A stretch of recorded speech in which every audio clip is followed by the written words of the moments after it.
आपकी ये सिंगिंग की दुनिया कहाँ से शुरू हुई? नेम है तो ये नेम रस है, उसके बिना तो ये पारस भी नहीं है। I can say 6 pillars of my life जिन्होंने मुझे बनाया, तो वो अगर नहीं होते तो कुछ भी नहीं होता। सबसे इम्पॉर्टेंट पाठशाला मैं बोल सकता हूँ। पाठशाला गया तो नेम तक मैं पहुँचा हूँ, और नेम से जाके नेम रस तक पहुँचने की ये सफ़र ये पूरे 6 पिलर्स की है।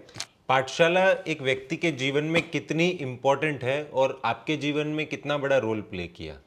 पाठशाला है तो सब कुछ है, पाठशाला नहीं तो कुछ भी नहीं।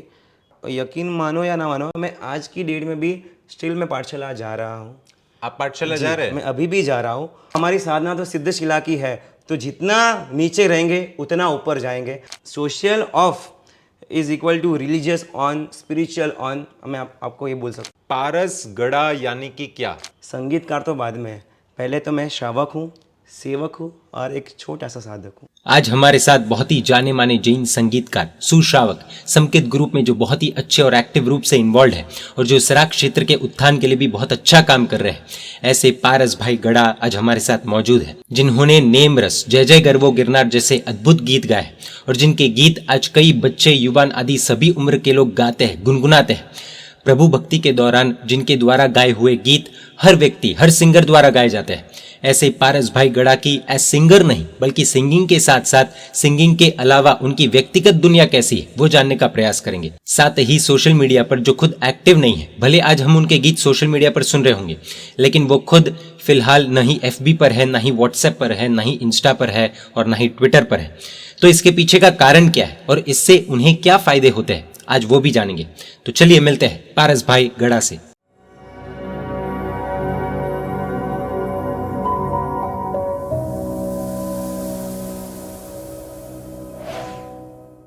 पारस भाई गड़ा आज हमारे साथ मौजूद है। पारस भाई, स्वागत है आपका डिजिटल जैन पाठशाला के प्लेटफॉर्म में। प्रणाम। सबसे पहला प्रश्न, पारस गड़ा यानी कि क्या? सिंगर क्या?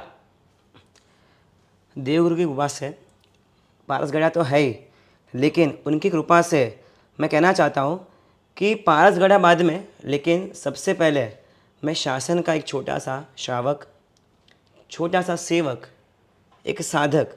संगीतकार तो बाद में है, पहले तो मैं श्रावक हूँ, सेवक हूँ और एक छोटा सा साधक हूँ। लेकिन लोग आपको सिंगर के तौर पर ही जानते हैं। पर्दे के पीछे शायद पारस गड़ा कौन है उन्होंने शायद नहीं देखा है। आपकी ये सिंगिंग की दुनिया कहाँ से शुरू हुई, कैसे इसकी शुरुआत हुई और कैसे ये आपका मेन स्ट्रीम फील्ड बन गया?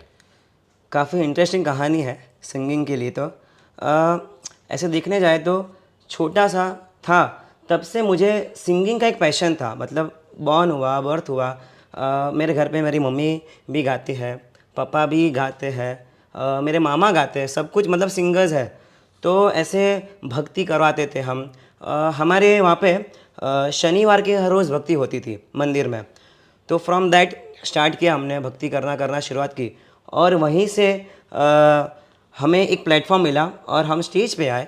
और स्टेज पे एक 10th स्टैंडर्ड में मैं था, तब for the first time I was on the stage और मैंने एक परफॉर्मेंस दिया था, और तभी से ये जर्नी शुरुआत हुई है।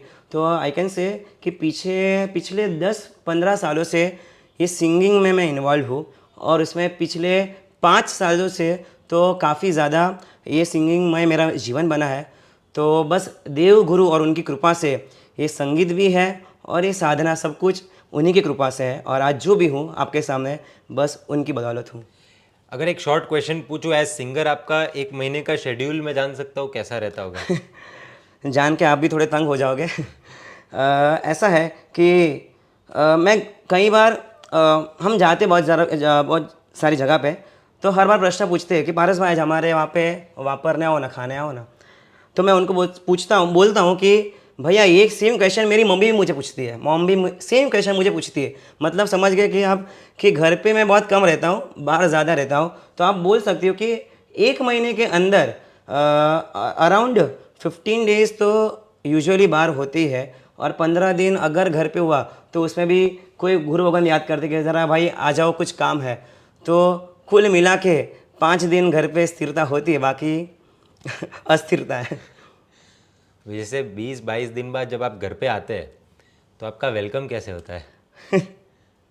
वेलकम करने के लिए कभी कभार तो कोई होता ही नहीं है क्योंकि रात को अंधेरे में हम वेलकम होते हैं हमारा। तो लेकिन मम्मी बहुत खुश होते हैं। मम्मी घर पे रहते हैं, पापा घर पे रहते हैं और घर पे आते ही उनको लगता है कि हाँ मेरा सब कुछ आ गया है। तो बहुत ही अलग एक और मेरे लिए भी कि घर पे आना एक सुकून जैसा लगता है कि हाँ कहीं अच्छी जगह पे आ गए, सुकून।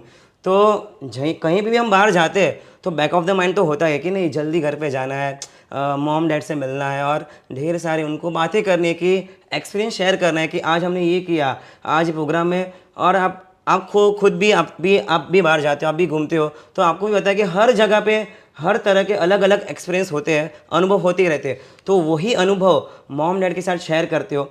एक तो हम महीने में 5-10 दिन तो घर पे रहते हैं और उसमें भी मॉम डैड तरसते कि यार कभी आए बच्चा कभी आएगा और कभी उनके एक्सपीरियंस शेयर करेगा।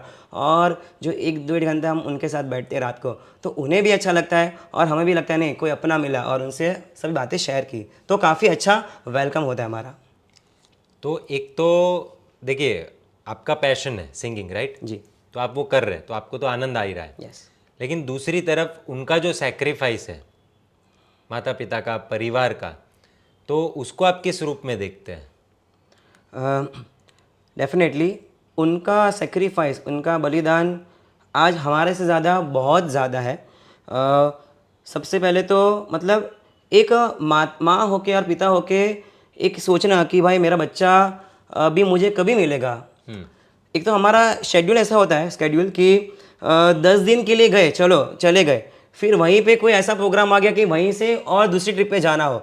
तो मॉम डैड के लिए तो यही सरप्राइजिंग भी है, तो शॉकिंग भी रहेगा कि मेरा बच्चा कभी आएगा, वही उनको क्वेश्चन में कि कभी आएगा पता नहीं है। और ऐसे में तो मैं ही समझता हूँ कि बहुत ही ज़्यादा बलिदान है उनको।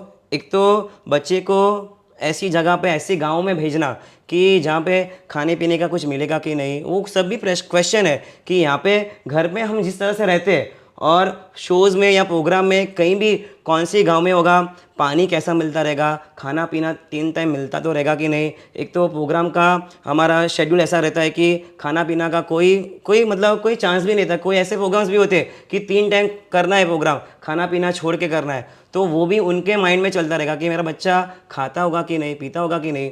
तो इतने सारे बलिदान उनके हैं, एक तो भेज तो रहे वहाँ पे और बैक ऑफ द माइंड कि ये भी चलते रहता है। और कभी कभार तो ऐसे नो नेटवर्क जोन पे चले गए। फॉर एग्जांपल नांदिया तीर्थ आपने तो सुना है, तो वो ऐसा एरिया है। वैसे तो बहुत सारे अभी मैं तो बोला आपको गिरनार जी बोलूँ, गिरनार ऊपर चले गए, वहाँ पे कोई नेटवर्क नहीं और हम तो चले गए भैया, तो 3-4 दिन तो नीचे आने का कोई नाम ही नहीं। तो ऊपर चले गए तो अभी मॉम डैड कभी फ़ोन करते रहेंगे, किसको फ़ोन करे भाई, ऊपर कोई नेटवर्क नहीं, तो वो भी टेंशन।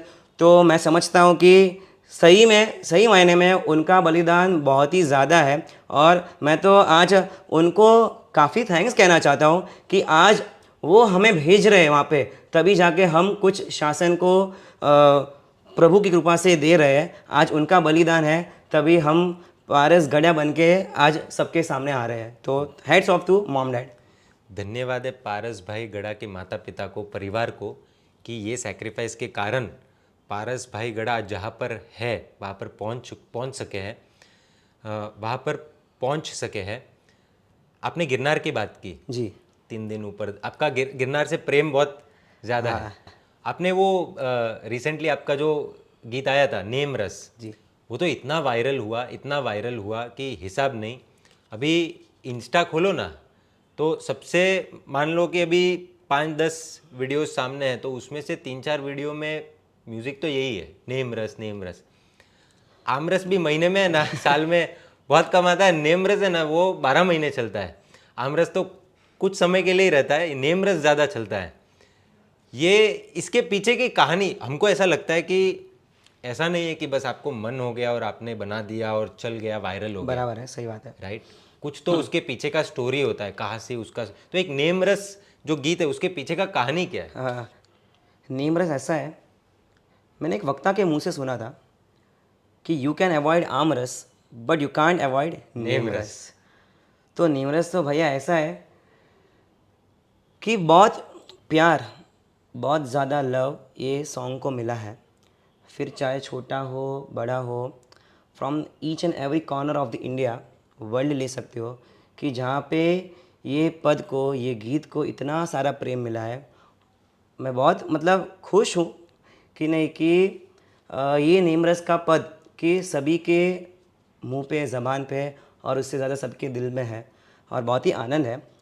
इसके पीछे कहानी है और मैं अगर बोलूँ कि सिर्फ नेमरस के बारे में कोई मुझे पूछे कि बोलो तो एक दिन भी कम पड़े, तो वैसा नेमरस है। इतना कहना चाहता हूँ कि नेमरस नेम है तो ये नेमरस है, उसके बिना तो ये पारस भी नहीं है। नेमरस कैसे शुरुआत हुई उसकी एक छोटी सी बात कहना चाहता हूँ कि बहुत समय से मुझे ऐसा कुछ मतलब एक नेम भगवान को, नेमनाथ को, गिरनार को कुछ अर्पण करना था। बहुत सालों से एक ऐसी इच्छा थी कि नहीं कुछ देना है। और ऐसा ही कि जो फील्ड में मैं बिलोंग कर रहा हूँ, यानी आप सिंगिंग की बात करो तो कुछ ऐसा दादा ने, नेम ने इतना हमको दिया है। गिरनार ने आज हमको, मैं बोल सकता हूँ कि पारस से पारस भाई तक बनाया है, हम ऐसा बोल सकते हैं। तो वही गिरनार को, वही नेम को जिन्होंने इतना सारा दिया है तो कुछ अर्पण करना है।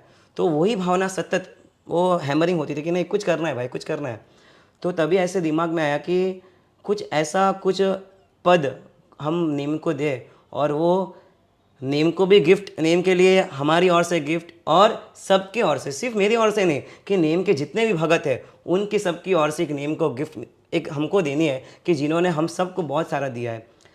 तो बहुत टाइम से एक मन में था कि एक ऐसा पद देना है और वो पद में नेम का नाम हो और साथ में मैं कहना चाहता हूँ कि मेरा नाम भी, मतलब पारस का नाम भी नेम में मिक्स हो जाए। मतलब मेरा नाम, मेरे नाम का कोई अस्तित्व ना रहे, वो नेम के नाम में ही घुल मिल जाए। तो वैसे बहुत सालों से सोच रहा था कि कोई और वही नाम से एक चैनल की शुरुआत हो। तो बहुत सारे कॉम्बिनेशन मन में आ रहे थे। नेम पारस आया, नेम पा आया, फिर अचानक एक बात आई और स्ट्राइक हुआ नेमरस। नेमरस जैसा एकदम स्ट्राइक हुआ ना तो सबसे पहले तो मैं हंसने लगा कि यार ये भैया कैसा नाम है, नेमरस।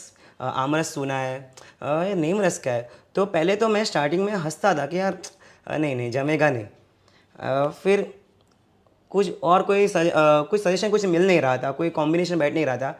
फिर मैंने भगवान को ही किया, भगवान कि भाई તમારા કૃપા ત્યાં મળ્યું છે नेमरस, तो अभी आप ही मुझे सुझाव दो कि ये अच्छा है कि ये बराबर है। आप ही कोई संकेत दो मुझे तो मुझे पता चले कि आगे क्या करना है। और मुझे टाइम भी याद है कि मैं दोपहर को सो रहा था और सोने से पहले मैंने भगवान को फिक्स किया कि भाई भगवान आपको संकेत देना है, मैं अभी सो रहा, आप कैसे भी करके मुझे संकेत दो। और मैं एकदम आपको ट्रूली बता रहा हूँ, फ्रैक्टली बता रहा हूँ।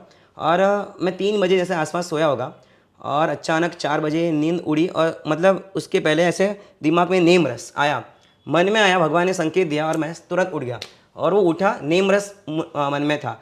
और मैंने समझ गया कि ये भगवान का एक इशारा है और ये नेमरस ही अभी आगे इसको बढ़ाना है। तो बस उस दिन से ये नेमरस की शुरुआत ही, जैसे जागा अभी फिक्स हो गया कि यार नेमरस ही करना है। और मैं बालकनी में गया और मैंने कुछ धुन शुरू की, नेम नेम। और पहली दिन पे और फर्स्ट धुन जो माइंड में आई वो वही थी, नेम नेम नेम नेमरस हो नेम नेम नेम नेमरस। और बस उसी दिन से भगवान का नाम लेके सामयिक की शुरुआत की और वही सामयिक में लिखने का कार्य शुरू हुआ। सॉन्ग लिखते गए और कॉम्पोजिशन भी अपने आप तभी होती गई।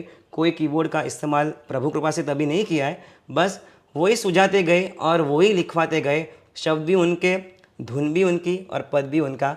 तो नेमरस is whole story is behind, whole story is name and name. और नेम भी वही, रस भी वही और नेम रस भी वही। तो ये नेम रस की पूरी कहानी है। मैं शब्द में बयान नहीं कर पाऊँगा कि नेम रस के पीछे कितने सारे तत्व इन्वॉल्व है, लेकिन एक तत्व ये हमारा नेम है जिन्होंने नेम रस का सर्जन करवाया है और किया है। नेम रस पे मुझे एक बात याद आई जो मैं आपको अभी कहने का रह गया कि नेम रस है ना, ऐसा है कि नेम एंड पारस की मैंने जो बात की कि नेम एंड पारस का कॉम्बिनेशन, अगर आपने मेहुल भाई ध्यान से देखा हो, लोगो आपने देखा रहेगा, तो मतलब बहुत जन को एक कन्फ्यूजन भी है कि ये क्या है। एक्चुअली नेम रस के लोगों में 2 भगवान के फोटोज़ आप देख सकते हैं। 2 भगवान ऐसे इंसर्ट हो रहे हैं ऐसे बराबर। तो एक नेमनाथ भगवान गिरनार के और एक शिखर जी के शामणिया पार्श्वनाथ भगवान, और ये नेम और वो पारस का कॉम्बिनेशन बन के मिलता है नेम रस। और काफ़ी जन पूछते हैं 223 क्या है। एक्चुअली 223 नहीं है, वो 22 और 23, यानी 22 में नेमिनाथ भगवान और 23 में पार्श्वनाथ भगवान, और उनका कॉम्बिनेशन होता है, तभी जाके नेम रस का सर्जन हुआ। और ये भी कैसे आइडिया मुझे आई, मतलब कैसे सोच आई कि जब भी ये गीत की रचना हो रहे थे, मतलब लिख रहे थे, तभी जो मेरे गुरु है हेमशेखर विजय जी, गुरु भगन गुरुदेव अभय शेखर महाराज साहब में जिन्होंने दीक्षा ली है, उनकी आज्ञा से वो सराक क्षेत्र में जा रहे थे, यानी सराक क्षेत्र यानी शिखर जी की ओर गए।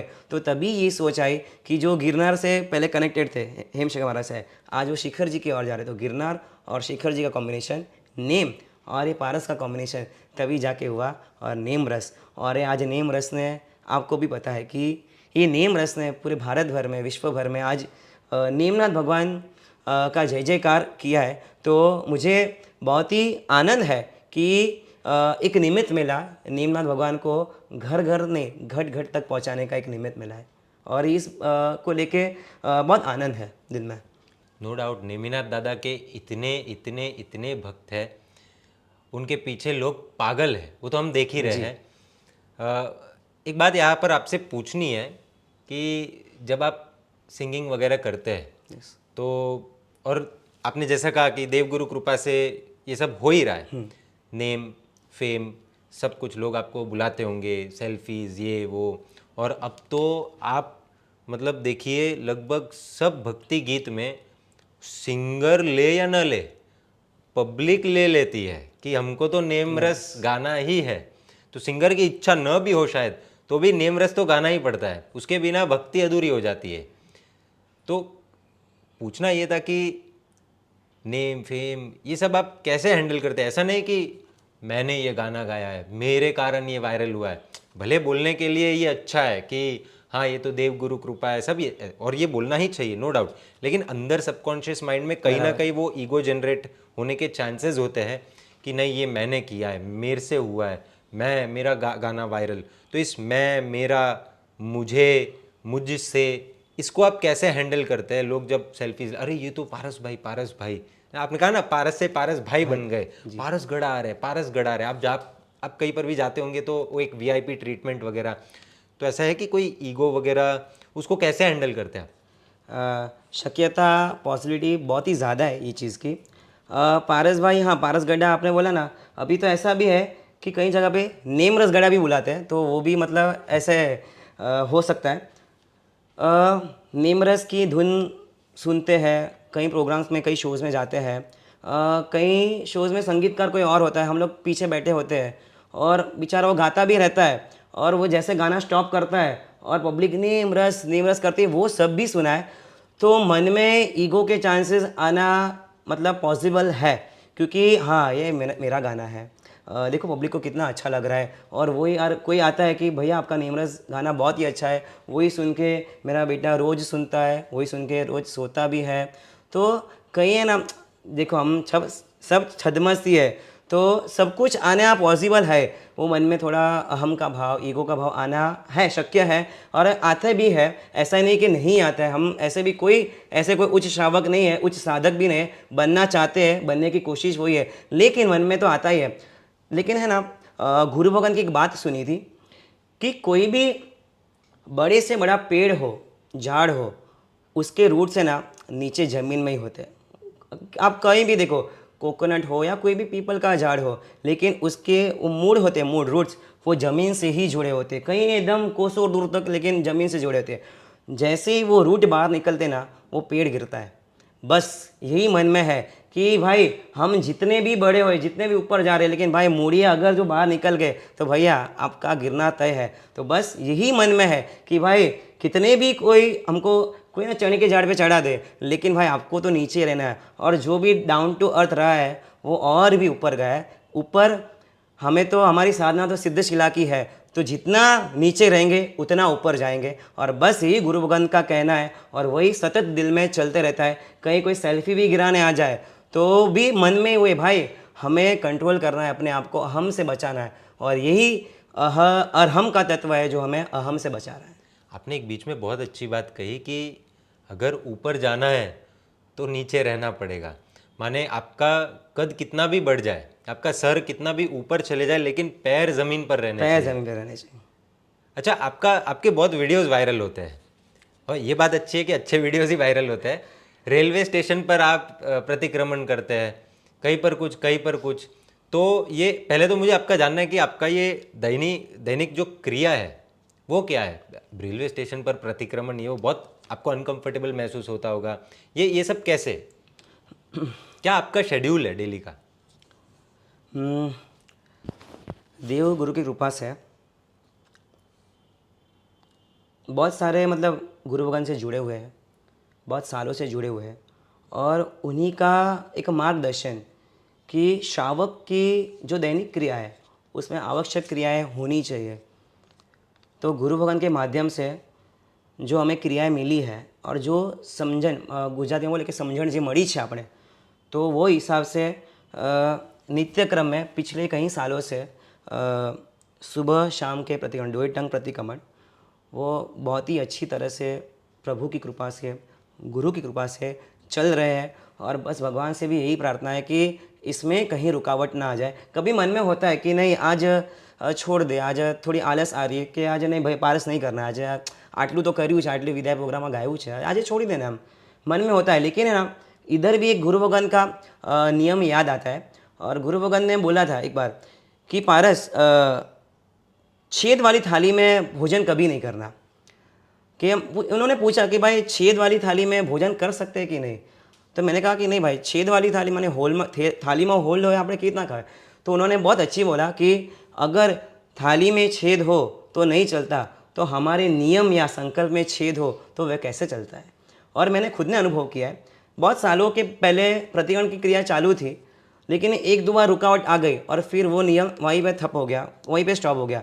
फिर वापस गुरु भगवान ने शुरुआत करवाई, और बस मन में अभी है कि एक बार जो ब्रेक लग गई ना तो फिर वो गाड़ी रुकनी है। तो बस यही ब्रेक ना लगे, वही सतत मैं भगवान को प्रार्थना करता रहूँ। और भगवान भी ऐसे ना ऐसा बोलते हैं कि कहीं सुना था कि जे भगवानના નામે નીકળે એનું ધ્યાન, એની રક્ષા खुद भगवान करे છે। तो बस भगवान की आज्ञा का पालन करे तो उसकी ध्यान भी वो भगवान ही रखते हैं। देखिए पारस भाई, एक फ्रैंक चीज़ कहूँ ना कि कहने के लिए बहुत अच्छा है कि ये करना चाहिए ऐसे वैसे, बराबर है। When it comes to reality, और आप एक पब्लिक फिगर है, माने आप सिंगर है, तो कई बार एक तो हो ना कोई व्यक्ति जिसको ऑफिस जाना है सुबह 9 बजे और शाम को 5-6 बजे घर पे आना है, तो चौवियार भी इजीली हो जाता है, प्रतिक्रमण की क्रिया, पूजा वगैरह, वैयावच भी करनी है, गुरु भगवंत को गोचरी के लिए विनंती करने जाना है, बहुत इजीली सब कुछ हो जाता है। लेकिन आप सिंगर हैं और आपने कहा कि महीने में 20-25 दिन आपका बाहर रहने का होता है। अब उसमें कई बार ऐसा होता होगा कि आपका ट्रेन का टाइमिंग है और प्रतिक्रमण भी करना है, या फिर फ्लाइट का टाइमिंग है, प्रतिक्रमण करना है, या शो का जो टाइमिंग है बराबर। उसके अनुरूप इतना टाइम नहीं है कि प्रतिक्रमण हो पाए। ऐसे कोई इंसिडेंट हुए आपके लाइफ में, और तब आपने क्या किया है? बराबर है, आपकी बात तो सही है। लेकिन सबसे पहले तो मैं ये बताना चाहता हूँ कि ये साधना तो जीवन में है ही कि कभी नहीं चुकनी चाहिए। लेकिन मुझे तो हमारे ऐसा एग्जाम्पल सुने हैं कि कई श्रावक ऐसे हैं जो डोइटम प्रतिक्रमण करते तो है ही, जीवन में एकाशना है, तप है, और नित्य क्रम में रात के रोज के काउसक करते हैं, 100 लोगों के काउसक। तो हमारा तो लक्ष्य भाई वो बनना है, हम तो कुछ भी नहीं है, ये साधना तो कुछ भी नहीं है, लक्ष्य वहाँ तक ही पहुँचना है। यानी कोई बोलता रहता है कि किसी के मन में होता है कि नहीं पारस भाई तो बहुत सारा करते, तो मैं उनको एक बोलना चाहता हूँ कि नहीं भाई, कि ये तो बहुत मिनिमम है, बहुत आगे और जाना है। और आपने जो बात पूछी कि कई कबार दुविधा आ जाती है कि किसको चूज़ करें, आवश्यक क्रिया को चूज़ करें या फिर शो को मतलब प्रोग्राम जो हम करें उसको चूज़ करें। लेकिन हमने जो कहा ना आपको कि भगवान ध्यान रखते हैं, एक इंसिडेंस मुझे याद आता है। मैं कहीं से आ रहा था, वो कहीं से आ रहा था मुझे याद नहीं, लेकिन मेरी स्टेशन ट्रेन बड़ोड़ा से थी, वडोदरा से मेरी ट्रेन थी। अराउंड कुछ 6 बजे की वो ट्रेन वहाँ से डिपार्ट होने वाली थी। And I reached around 5:30 AM में पहुँचा वहाँ पे रेलवे स्टेशन। सब मॉर्निंग की मैं बात कर रहा हूँ, सुबह। और अभी कैसा था, अभी भगवान के दर्शन कर लिए थे तो ताकि मैं वापस सकूँ ऐसे। लेकिन अगर प्रतिक्रमण नहीं होता है तो हम कैसे वापस सकते हैं। तो मन में तो था कि भाई प्रतिकरण कैसे करूँ, अभी अभी हाफ एन आवर तो मिला है मुझे, तो चलो ना उसका उपयोग कर लेते, कुछ कहीं बैठेंगे उससे अच्छा half an hour proper time मिला है। और जनरली ऐसे स्थल यानी स्टेशन हो, एयरपोर्ट हो, बस स्टेशन हो, जहाँ पे प्रतिकरण हो सकते हैं, तो वहीं पे हम जब कभी टाइम कम रहता है तो हम भाव प्रतिकरण करते हैं, यानी गुरु भगवान के आदेश से वो भाव प्रतिकरण होता है जहाँ पे करी बनते नहीं उच्चारना रहता है। बाकी की क्रिया नॉर्मली आप कर सकते हो, ओनली करी बनते आपको नहीं उच्चारना है, यानी आप विरति में तभी नहीं हो, लेकिन आप अपनी क्रियाएं कर सकते हो, यानी जो वो बैरियर है 48 मिनट्स का वो हट जाता है। यानी आप अगर आपकी स्पीड थोड़ी अच्छी है तो 15 मिनट या 20 मिनट में आपका प्रतिकरण हो गया और फिर आपके रूटीन में चले गए। तो अभी मेरे पास हाफ एन आवर बाकी था, मैंने चेंज किया और धोती पहने, चारोड़ा सब लिया, तभी कुछ 20-25 मिनट बाकी थी। अभी उसमें मुझे प्रतिकरण की क्रिया करनी है और वापस चेंज करके वापस ट्रेन में जाना है। वहीं से ट्रेन 6 बजे से निकलने वाली थी, लेकिन रोज़ का फ्लो था जो करें बनते उच्चारना, जो रोज़ हम करते हैं घर पे भी, तो वही फ्लो में फ्लो बोलो या कुछ भी बोलो, फ्लो में करें बनते भाई मैंने उच्चार लिया। और जैसे ही उचरा और मुझे ध्यान में आ गया कि भाई आज तो करेंती उचर लिया, अभी तो 40 मिनट्स बैठना ही पड़ेगा क्योंकि विरती में आ गया। अभी क्या करूँ, सामायिक ले ली, 3 औकार सज्जाए वो कर लिया।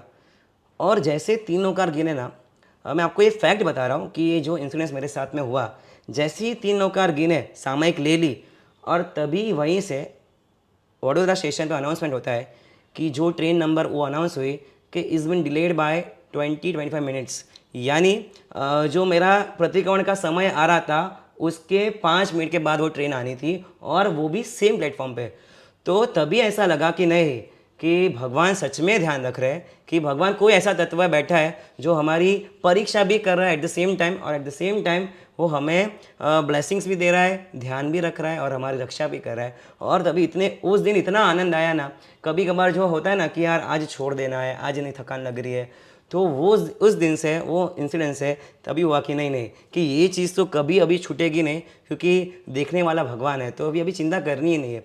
और आधे घंटे के बाद मेरी सामायिक भी आई और बाद में ट्रेन आई, और खुशी खुशी प्रतिक्रमण भी भाव नहीं, आज तो पूरा प्रॉपर हुआ, और ट्रेन में भी गए और घर पे भी आराम से पहुंच गए। ये बहुत सरप्राइजिंग था कि आपने उच्छर दिया और फिर देखिए कौन देख रहा है। हाँ तो आप तो वो मिच्छामी दुक्कड़म कहकर एक बार तो हाँ, आलोचना ले लेते हैं, हाँ बराबर। कि राइट, बट स्टिल आपने डिसाइड किया कि नहीं अभी उच्छर दिया तो अब बैठ जाते हैं। लेकिन वहाँ पर आपकी श्रद्धा का परीक्षा ज़रूर हुई, लेकिन फिर जीत भी हुई, जी जी, सफल भी हुए, हाँ जी। परीक्षा में पास भी हुए। अच्छा, मुझे आपसे ये पूछना था कि ये तो हुआ कि चलो ट्रेन है, ये मिस हो गई तो कार से या अगली ट्रेन से चले जाएंगे।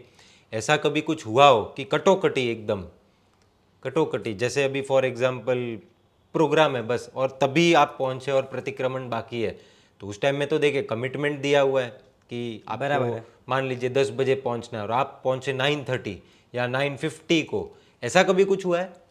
हाँ, ऐसा बहुत बार हुआ है मेहुल भाई, लेकिन प्रभु की कृपा से कभी भी क्रियाएं नहीं छूटी है और समय सर भी प्रोग्राम भी हुआ है। कभी ऐसा होता है कि प्रोग्राम का जो टाइमिंग होता है तो वो 15 मिनट वो लेट हो जाता है, तो मेरा वहाँ पे जो 15 मिनट मिल गए, और भगवान गुरु भगवान से आदेश है कि कभी ऐसा हो तो आप भाव प्रतिकरण कर लो, तो मतलब आप टाइम बचा लो, सामयिक नहीं लेनी है, और वैसे भी आप पूरी क्रिया कर दो तो भी आपका वो काउंट हो जाएगा। तो वैसा भी हुआ है। और एक इंसिडेंस मुझे याद आ रहा है, बहुत ही बढ़िया, आपको शेयर करना चाहता हूँ। हाल ही में हुआ, मैं अहमदाबाद से बेंगलोर आ रहा था, सुबह की फ़्लाइट का टाइमिंग्स था, मतलब फ्लाइट से मैं लैंड हुआ बेंगलोर। और हाँ, मुझे याद है भिवंडी के आंटी जी जो नाम से फेमस है, आंटी जी, उनकी दीक्षा में मुझे जाना था, और उनका दीक्षा का टाइमिंग 8 बजे राइट स्टार्ट था, यानी उनका मंडप प्रवेश था 8 बजे का कुछ, और मेरी लैंडिंग हुई 7 बजे। अभी मैं अगर जो चेंज करने बैठूँ, सामायिक के वस्त्र लूँ, भले भाव प्रतिकरण भी करूँ, तो भी क्योंकि एयरपोर्ट से जो डेस्टिनेशन था वो कुछ 1 आवर का था, तो 1 घंटा तो वो जाना ही है, क्योंकि बेंगलोर की ट्रैफिक आपको भी पता है, तो वो 1 घंटा जाता है, और अगर और मैं 20 मिनट दूँ तो पूरा मतलब वैनिश हो जाएगा। और मुहूर्त कैसा है, दीक्षा का मुहूर्त वो तो वही टाइम पे स्टार्ट होना है, कोई कभी कभार भक्ति हो, अष्टतरी को कार्यक्रम हो, वो आगे पीछे एक बार हो सकते हैं, लेकिन दीक्षा का मुहूर्त प्रवेश तो वही समय पे होना है, तो वो टाइम पे मुझे तो हाजिर रहना ही था, और वो भी टीम के बैलेंसिंग के साथ मुझे रहना है। तो अभी क्या करें, अभी फिर एक वो बोलते ना, भगवान एक थॉट डाल दिया मन में कि भाई 1 घंटा तो है ट्रैवलिंग का गाड़ी में, तो उसका क्यों ना हम इस्तेमाल करें। तो मैं कैब में बैठा और कैब वालों को एक रिक्वेस्ट की कि भाई मैं पीछे बैठ के अपनी पूजा करूँ। उसको तो पता नहीं प्रत्यण क्या है, तो मैंने उससे बोला कि अपनी पूजा करूँ कंटिन्यू, कि हाँ करो, ठीक है। तो मैं पीछे की सीट में बैठ गया। और एक मेरा ऐसा नियम भी है कि प्रत्यण करना है तो वो सामयिक के वेश में ही करना है, यानी कोई ऐसे पैंट शर्ट पहन के या जबा लहंगा पहन के नहीं, वो करना है तो वही वस्त्र में करना है, बाकी नहीं, उसमें ही करना है। तो अभी पीछे बैठ गया and I was changing my clothes. तो वो देख रहा था भाई क्या कर रहे, तो मैंने बोला कि भाई यही वस्त्र में हम पूजा करते हैं, कि ठीक है करो।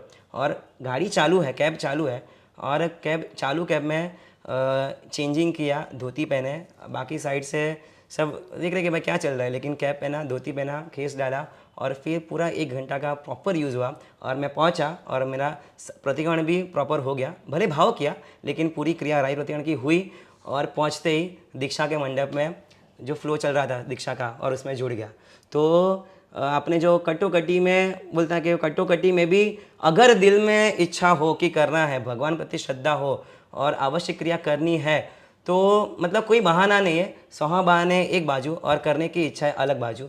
तो करना है तो वो भगवान ही करवाते हैं बस। कहीं ना कहीं ऐसा लग रहा है कि कहीं यस है और नो है, तो आपने वो बीच का रास्ता निकाला है। हाँ जी, कि बीच का रास्ता तो निकालना ही पड़ेगा, नो नहीं चलेगा। नो नहीं चलेगा, और बीच का रास्ता निकालने वाला भी ऊपर बैठा ही है, बस हमें करना है कि नहीं वो हमारे ऊपर है। इच्छा रखनी है, हाँ, श्रद्धा रखनी है।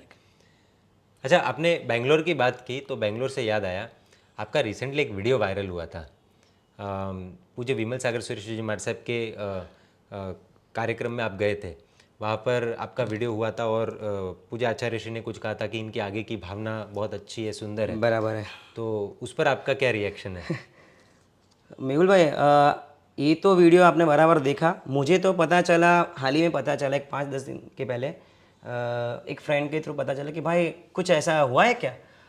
तो तभी मैंने हंस के जवाब दिया कि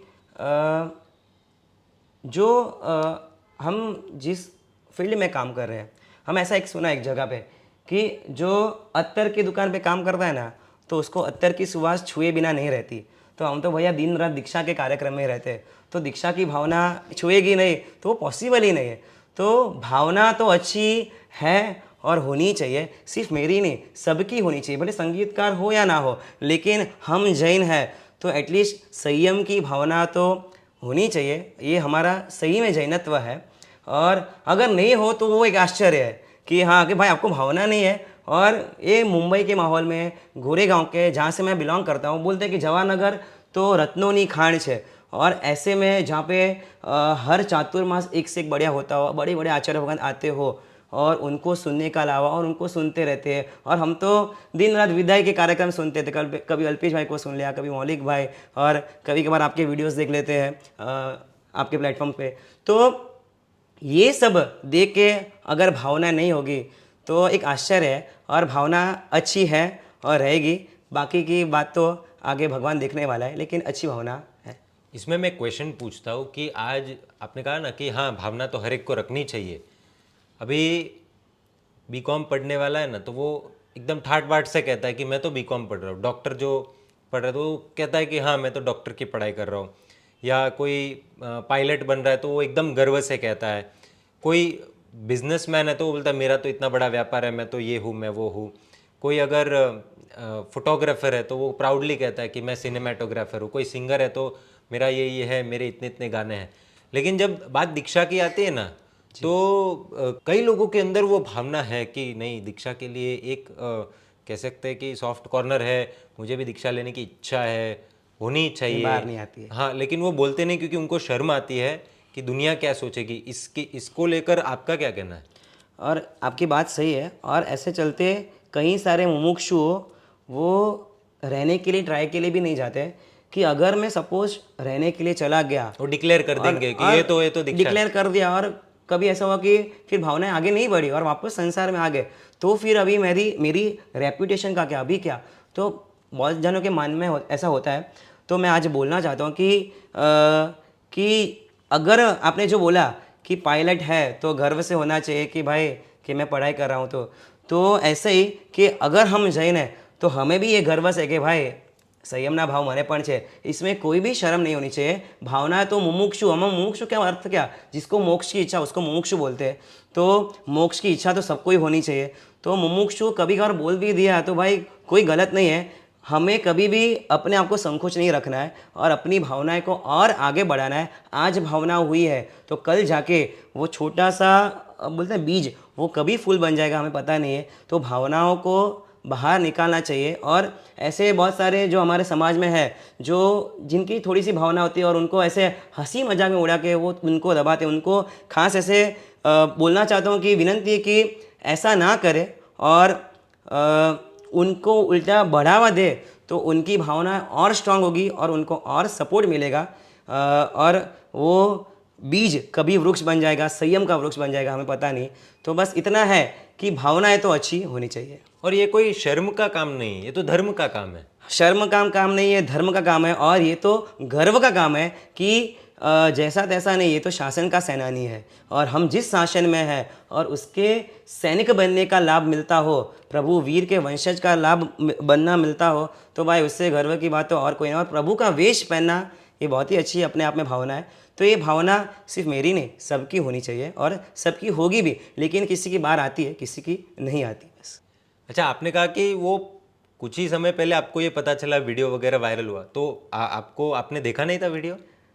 वाह, अच्छे पॉइंट पे आ गए अभी कि 5-10 दिन पहले मुझे ये बात पता चली। और वो लगभग कौन से तारीख की बात अंदाज? महीने 1.5 महीने पहले की ये बात होगी। क्योंकि भाई मैं तो कोई भी एक सोशल मीडिया के कोई प्लेटफॉर्म पे नहीं हूँ। कोई प्लेटफॉर्म पर नहीं है? जी नहीं। भगवान की कृपा से अभी बचा हुआ हूँ। FB भी नहीं है, देन व्हाट्सएप भी नहीं है, इंस्टा भी नहीं है। व्हाट्सएप नहीं है? हाँ, व्हाट्सएप भी नहीं है। बिना व्हाट्सएप अपना हमारा मोबाइल चल रहा है। इंस्टा भी नहीं है, बाद में क्या बोलते हो, स्नैपचैट, हाँ स्नैपचैट भी नहीं है। तो ऐसे बहुत सारे ऐप्स नहीं है। और इंस्टा भी नीमरस का अकाउंट चल रहा है, लेकिन वो मेरा फ्रेंड ही देख रहा है, एक मित्र है कल्याण मित्रा, और आज तक मैंने वो कैसा अकाउंट दिखता है वो भी मुझे पता नहीं, क्योंकि मैंने कभी अपने मोबाइल में है ही नहीं, इंस्टॉल ही नहीं है, तो देखा नहीं है। और व्हाट्सएप भी नहीं है। हाँ, इन सब के बिना आप जी कैसे पाते हैं? अगर कोई उसको ऑक्सीजन मानता हो, श्वास मानता हो तो अलग बात है, लेकिन मेरी श्वास तो भाई मेरे भगवान है, मेरी साधना है और उसके सहारे हम तो जीते हैं। मैं तो आपको ये बोलना चाहता हूँ कि ये व्हाट्सएप नहीं है, ये इंस्टा नहीं है, ये FB नहीं है, लेकिन ये नहीं है ना, तभी जीवन में शांति है, सुख है। आप भी कभी ट्राई करो कि बिना व्हाट्सएप एक दिन निकालो, आपको इतना मज़ा आएगी ना, इतनी शांति, इतना सुकून मिलेगा। और इसके ऊपर जब ये सब नहीं है ना, तब हमारे पास बहुत सारा समय है, और जब ये समय रहता है ना, तभी बॉस ये नेमरस और ऐसे सभी गाने के सर्जन हो सकते हैं। तो social off is equal to religious on, spiritual on, मैं आपको ये बोल सकता हूँ। आपका ये जो स्ट्रेंथ है ना कि ये मुझे नहीं करना है तो नहीं ही करना है, ये मुझे करना है तो करना ही है। आपने कहा कि प्रतिक्रमण करना है तो करना ही है, भले भाव प्रतिक्रमण, बराबर। टाइम नहीं है तो उस हिसाब से विवेक का इस्तेमाल करके कि अब प्रैक्टिकल है, जो बीच का रास्ता निकालना है तो निकाल दिया। फिर सोशल मीडिया ने, ये एक बहुत शॉकिंग चीज़ थी, शायद कई लोगों को पता नहीं होगा। नॉर्मली एक व्यक्ति तो ऐसा सोचता होगा कि मेरे वीडियोस वायरल हो रहे हैं, मज़ा आ गया, अरे इतने लाइक्स, इतने फॉलोअर्स, इतने शेयर्स, कमेंट्स, अरे ये देखो इसने तारीफ़ की, DM में देखो तो तारीफ़ ही तारीफ़। और वो एक तारीफ़ वाली जो दुनिया है उसे तो आप पूरा मतलब डिस्कनेक्टेड है, और वो डिस्कनेक्शन के कारण शायद आप प्रभु से बहुत ही अच्छे से कनेक्टेड है। ये कनेक्शन के पीछे का इतना स्ट्रॉन्ग बेस मुझे दिख रहा है, उसके पीछे का क्या बेस है, कौन कारण है?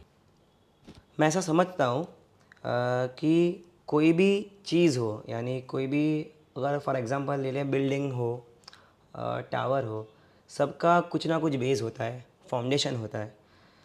तो बस मेरी भी इस जीवन की, लाइफ की इमारत कहो या बिल्डिंग कहो, उसकी भी बेस है, पिलर्स है। मैं पिलर्स टर्म करना चाहता हूँ। और मेरे जीवन के मैं गिनूँ तो I can say 6 pillars of my life, जिन्होंने मुझे बनाया, जिनके बदौलत, जिनके मतलब उनके बैकबोन पे, उनके स्ट्रेंथ पे मैं आज जो भी हूँ खड़ा हूँ। तो वो अगर नहीं होते तो कुछ भी नहीं होता। वो खिसक जाए, एक भी पिलर खिसक जाए तो कुछ भी नहीं है, नथिंग। तो बस ये मेरे 6 पिलर मैं आज कहना चाहता हूँ कि मेरे 6 पिलर सबसे पहला एकदम महत्वपूर्ण है, एकदम इम्पॉर्टेंट, मेरे मॉम डैड, मेरे माता पिता, ये है तो सब कुछ है। और आगे कि पहला पिलर मॉम डैड, तो दूसरा पिलर मॉम डैड ने मुझे मतलब स्टार्टिंग की एज से, मैं छोटा था तभी से उन्होंने मुझे पाठशाला भेजा। और आज पाठशाला है ना, तो आई कैन से मतलब कनेक्ट कर सकता हूँ कि पाठशाला से मुझे बहुत सारी चीज़ें मिली, मतलब पाठशाला से बहुत सारी फील्ड में, आज अगर ये फील्ड में भी हो, संगीत के फील्ड में, तो वो भी पाठशाला के थ्रू ही हूँ। पाठशाला है तो ये सब कुछ हुआ है। तो मॉम डैड है, उन्होंने मुझे पाठशाला भेजा। हाँ, पाठशाला में गया तो फिर मुझे वहाँ पे मैं बोल सकता हूँ कि मेरा सब कुछ जो मुझे मिला, मुझे बच्चू भाई मुझे वहाँ पे मिले, यानी अभी के हमारे मुनिराज जी हेमशेखर विजय जी महाराज साहब जो अभी मुनि बन के विचर रहे हैं सराक क्षेत्र में, तो वो भी मुझे पाठशाला के थ्रू मिले। मैं पाठशाला में गया तभी वो बच्चू भाई मुझे वहाँ से मिले। तो मेरा एक पिलर, थर्ड पिलर मेरा बच्चू भाई हेमशेखर विजय महाराज साहब, और ये मिले तभी मुझे संगीत ग्रुप मिला। और आज संगीत है, जो भी है पारस, ये आगे मैं आया हूँ तो ये संगीत ग्रुप था, बच्चू भाई थे, तभी मैं आगे पहुँच सका हूँ। और ये दो मिले, संगीत ग्रुप और बच्चू भाई, तो मेरे जीवन के गुरु, मेरे स्पिरिचुअल गुरु, मेरे सब कुछ बोलो तो शमणी गणनायक परम पूजा आचार्य श्री अभय शेखर सूर्य महाराज साहब जो मेरे गुरुदेव हैं, जो सब मेरे धार्मिक गुरु, मेरे सब कुछ, जिन्होंने मुझे ज्ञान दिया, आज बहुत सारी शिक्षाएं दी है, आज जिनकी वजह से जो नियम है हमारे प्रतिवर्ण की हमने बात की कि ये नियम कहाँ से आया, तो ये गुरु भगवान ने जब ये नियम दिया, गुरुदेव ने कहा कि भाई नियम में कोई छेद नहीं होना चाहिए, तो ये बोलने वाले गुरु अभय शेखर सूर्य महाराज साहब, और आज उनकी आज्ञा पे, उनके वचन पे ये जितने भी आराधना हो रही है देव गुरु की कृपा से, बस उनकी आज्ञा और उनकी वचन।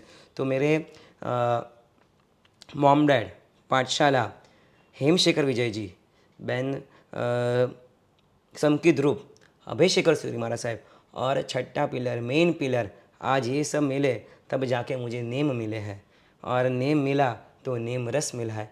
तो ऐसे ये 6 पिलर है तभी जाके सब कुछ मिला। और सबसे इम्पोर्टेंट पाठशाला मैं बोल सकता हूँ, पाठशाला गया तो मुझे यहाँ पे ये मिला, और एंड तक नेम तक मैं पहुँचा हूँ, और नेम से जाके नेम रस तक पहुँचने की ये सफ़र ये पूरे 6 पिलर्स की है।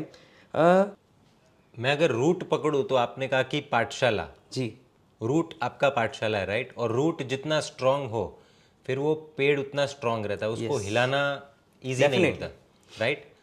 तो पाठशाला एक व्यक्ति के जीवन में कितनी इम्पोर्टेंट है और आपके जीवन में कितना बड़ा रोल प्ले किया, अगर पूछा जाए तो?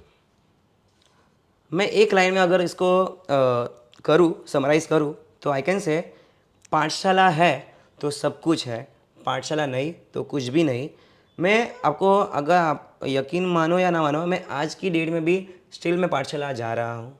आप पाठशाला जी, जा रहे हैं? मैं अभी भी जा रहा हूँ। और राइट फ्रॉम द एज 5 साल का मैं था तब से ये पाठशाला शुरू हुई है, और आज 20-25 साल से ये पाठशाला में जा रहा हूँ। और पाठशाला का एक सबसे बड़ा फ़ायदा हो ना, तो वो क्या है मालूम है कि पाठशाला जाते हैं ना तो कल्याण मित्र मिलते हैं, मित्र नहीं कल्याण मित्र। और आज कल्याण मित्र का संग ऐसा है ना जो आपको कभी भी कुसंग में नहीं जाने देगा, और कल्याण मित्र मिले तभी आपके आसपास का जो एटमॉस है, वातावरण है, आप कभी भी कोई खराब कार्य में नहीं जाओगे। और अगर जाने का भी मन हुआ तो भी वो अपना हाथ पकड़ के आपको उपास्य के मार्ग में, दिरासर के मार्ग में लेके जाएंगे। मैं अगर एक डेफिनेशन पूछूं, मित्र वर्सेस कल्याण मित्र, तो दोनों में डिफरेंस क्या है? मित्र वर्सेस कल्याण मित्र, बहुत मार्जिनल डिफरेंस मैं बोल सकता हूँ। मित्र वो है जो हमारा ध्यान रखे, और कल्याण मित्र वो है जो हमारी आत्मा का ध्यान रखे। मैं इतना कहना चाहता हूँ, और जो आत्मा का ध्यान रखे वही हमें सही राह दिखा सकता है, तो वो होता है कल्याण मित्र। पारस भाई, आज के समय में अगर देखने जाए तो पाठशाला एक प्रकार से लास्ट प्रायोरिटी हो चुकी है। जी, माता पिता भी इतने इंटरेस्टेड नहीं है, और माता पिता को अगर आप देखेंगे तो उनके लिए फर्स्ट प्रायोरिटी स्कूल है। स्कूल जाओ, स्कूल में टॉप करो, उसके बाद स्कूल से बच्चा घर पे आता है तो ट्यूशन जाता है, घर पे आता है, उसके बाद होमवर्क वगैरह, फिर कराटे क्लास या drawing class, dance class, swimming class, sports वगैरह ये सब कुछ होने के बाद फिर एक आध कोई घंटा बचे या 1-2 घंटा बचे, उसमें से कि भाई चलो एक काम करो 15 मिनट पाठशाला या 20 मिनट पाठशाला जाके आओ, ये सब ना हो और एकदम जैम पैक शेड्यूल हो, तो मान लीजिए हफ्ते का एक दिन निकाला संडे, एक आध घंटा थोड़ी थोड़ी बहुत शिविर अटेंड कर ले, अटेंड वैसा कर कुछ। ली, हाँ, और या फिर बिल्कुल नहीं। मतलब ये पूरा एटमॉस्फेयर है। स्कूल के बाद ट्यूशन सेकंड प्रायोरिटी, ट्यूशन के बाद एक्स्ट्रा क्लासेस, होमवर्क, ये वो, संडे घूमना फिरना, और पाठशाला एकदम लास्ट प्रायोरिटी आ चुका है। आप इसको किस एंगल से देखते हैं? एट द सेम टाइम मैं ये भी मानता हूँ कि अगर हम कहें कि आप स्कूल मत भेजो तो वो तो कोई सुनेगा नहीं, स्कूल तो भेजना ही पड़ेगा, एकेडमिक्स। लेकिन ट्यूशन वर्सेस पाठशाला, अगर मैं ये क्वेश्चन आपके सामने रेस करूँ तो दोनों में से पहले कहाँ भेजना चाहिए? और पाठशाला का जो आज का पाठशाला के प्रति का जो माइंडसेट है उस पर आपका क्या कहना है? मेरा ऐसा मानना है, मैं ऐसा समझता हूँ, काफ़ी गुरु भगन से भी मिली है और बात होती रहती है। तो एक गुरु भगन ने बहुत अच्छी एक बात कही थी हमें कि स्कूल है कि ट्यूशन्स है, जो संसारिक जो चीज़ है ऐसे वो सब चीज़ है, वो हमारे एक तो फिज़िकल वेलनेस के लिए काम करती है, एकेडमी वेलनेस है, वो सब चीज़ की ध्यान रखती है। लेकिन उससे भी हटकर, उससे भी बढ़कर एक बार देखने जाए तो पाठशाला है जो हमारी स्पिरिचुअल वेलनेस के लिए काम करती है। स्पिरिचुअल वेलनेस आज इतना इम्पॉर्टेंट है, अगर ये फैक्टर हमारे साथ में है ना, तो ये दोनों फैक्टर भी गवर्न हो सकते हैं। यानी कौन सा, अपने फिजिकल वेलनेस, मेंटल वेलनेस ले लो, एंड एकेडमिक सोशल वेलनेस। तो ये सभी फैक्टर कभी मजबूत है जब भी आपका स्पिरिचुअल बेस स्ट्रांग है, तभी ये शक्य हो सकता है, मुझे ऐसा लगता है। और ये इसको स्पिरिचुअल को स्ट्रांग करना है तो पाठशाला इज़ मस्ट, एंड ये हमारा सबका अनुभव है। और मैं तो सिर्फ आपको एक ही बात करूँ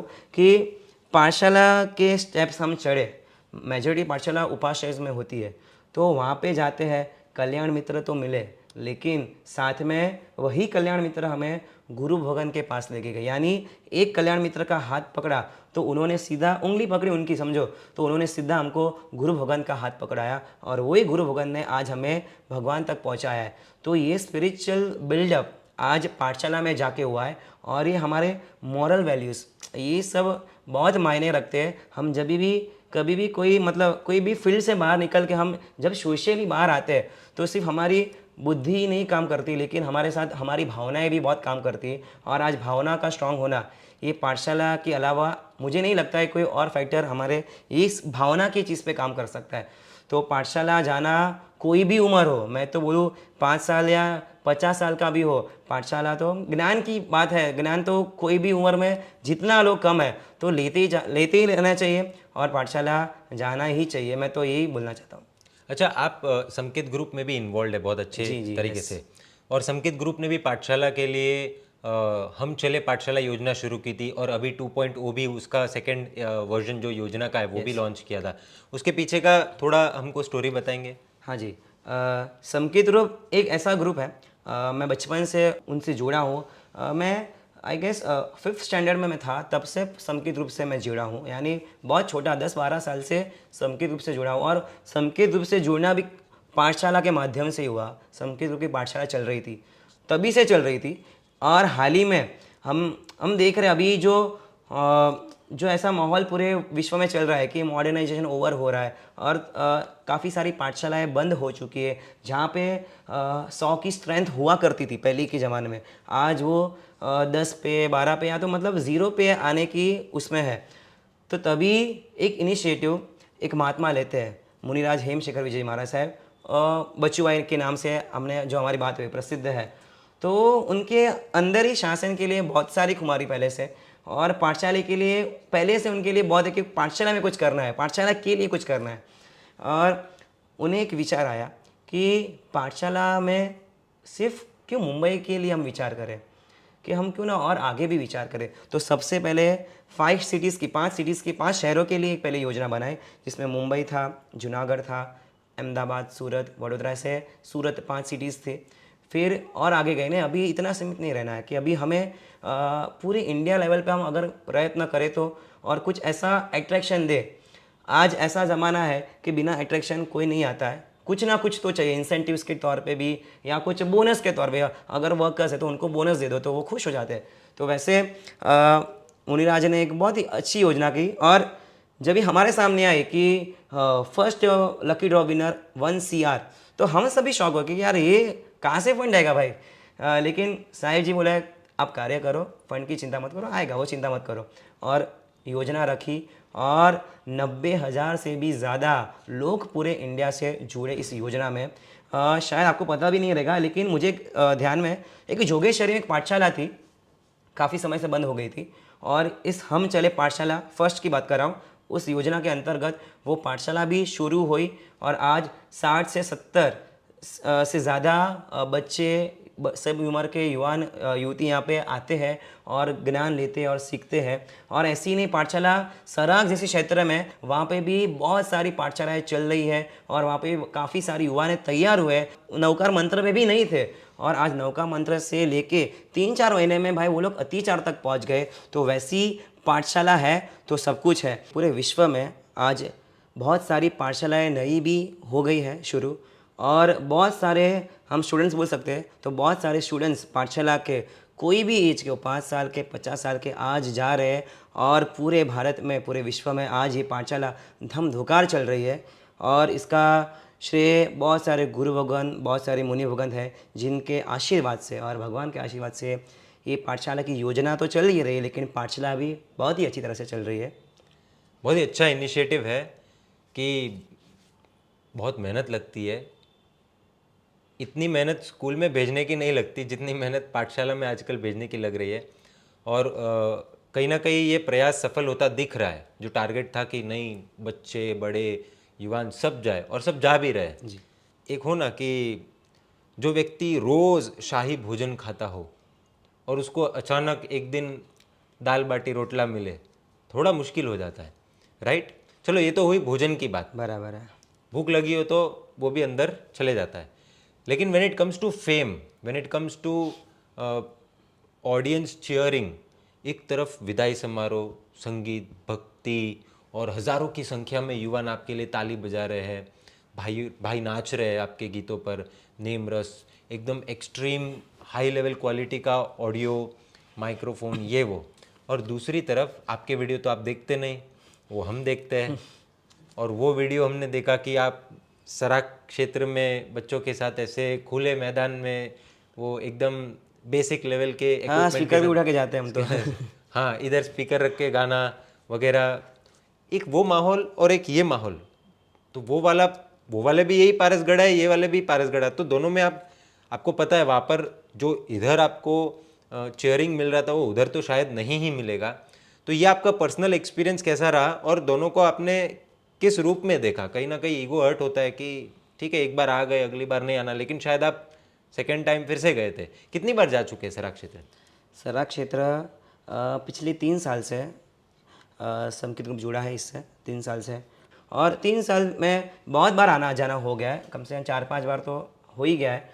पर्यूषण की आराधना हो, ओली की आराधना हो, और उसके विशेष कभी कभार चातुर्मास प्रवेश की समय हो तो तभी जाना हुआ है। मैं ऐसा समझता हूँ सराक क्षेत्र जितना हमने देखा है, जाना है, सबसे पहले तो सराक क्षेत्र, सराक क्या है, बहुत सारी ये भी बातें कि सराक है क्या। तो सराक इज़ जो हमारे श्रावक, वो श्रावक का अपभ्रंश होते होते श्रावक से वो अपभ्रंश हुआ और वो सराक बना, यानी हमारे जैन बंधु जो अपना मार्ग भूल चुके, यानी धर्म से जो भूले पड़े, यार धर्मથી भूला पड़े આપણે ગુજરાતીમાં કહીએ, तो आज उनको एक राह दिखाने के लिए वापस जैन मार्ग में अपने धर्म में स्थिर करने का जो ये प्रयास है, तो वो एक सराक अभियान, सराक को वापस एक श्रावक बनाने का एक जो सत्कार्य चल रहा है वो सराक अभियान है। और जितना हमने सराक वासियों को देखा है, जाना है, बहुत ही सरल, हम बोल सकते हैं बहुत ही सरल। और आज तक आपने जो बात बताई कि इधर बहुत सारा फेम, बहुत सारा अप्रिसिएशन, प्रेम मिलता है, मैं मानता हूँ कि हमने तो भारत के मतलब एक एक कोने में प्रोग्राम किया होगा और ऐसे इंटीरियर्स में भी गए होंगे, लेकिन जो प्रेम वहाँ पे नहीं मिला है ना, इतना सारा प्रेम आज पिछले 3 साल से इस सराक वासियों ने दिया है। आप एक बार आप जाओ और आपको भी पता चलेगा क्या प्रेम उनकी है, क्या उनकी भावना है उनकी। और एक बाजू मैंने एक बीच में भी किधर कहा था कि एक बाजू 10,000 व्यक्तियों के सामने परफॉर्म करना, और एक बाजू 100 भी नहीं, कभी कभार 10 भी होते हैं और 10 के सामने भी गाना, लेकिन वो 10,000 एक बाजू और ये मेरे 10 सराक के बंधु एक बाजू। खूब आनंद, खूब आनंद। वो आनंद मैं आपको नहीं बयान कर पाऊंगा, क्योंकि आप ऐसे सोचो कि ये सराक दूसरा कोई नहीं, ये पार्श्वन भगवान के वंशज, ये आदिदेव के वंशज। उनको आप पूछते हैं ना कि आपका गोत्र क्या, तो उनका नाम से निकले, मुख से निकलेगा कि आदि गोत्र, अनंत गोत्र, धर्म गोत्र। यानी हम ऐसा कनेक्ट कर सकते हैं कि हमारे भगवान के वंशज हो सकते हैं। और सोचो प्रभु के वंशज के सामने प्रभु की बातें करना, गाना, वो कितना आनंद है। और वो जब हमारे सामने नाचते ना, तो भाई हमें लगता है कि आज हम इस संगीत में आए ना तो ये सफल है बस। तो ये सराक क्षेत्र की भक्ति, फिर चाहे स्पीकर उठाने पड़े या ना पड़े, लेकिन आनंद एक अलग कक्षा का है। तो सराक क्षेत्र में मैं तो बोलूँ कि सभी जुड़े और इस अभियान में और भी हम प्रयास करें और सराक भाइयों को और भी ऊपर लाने के प्रयास करें। आपने भक्ति की बात की, तो भक्ति के विषय में बहुत कुछ मुझे जानना है, तो उस विषय पर तो मैं आऊँगा।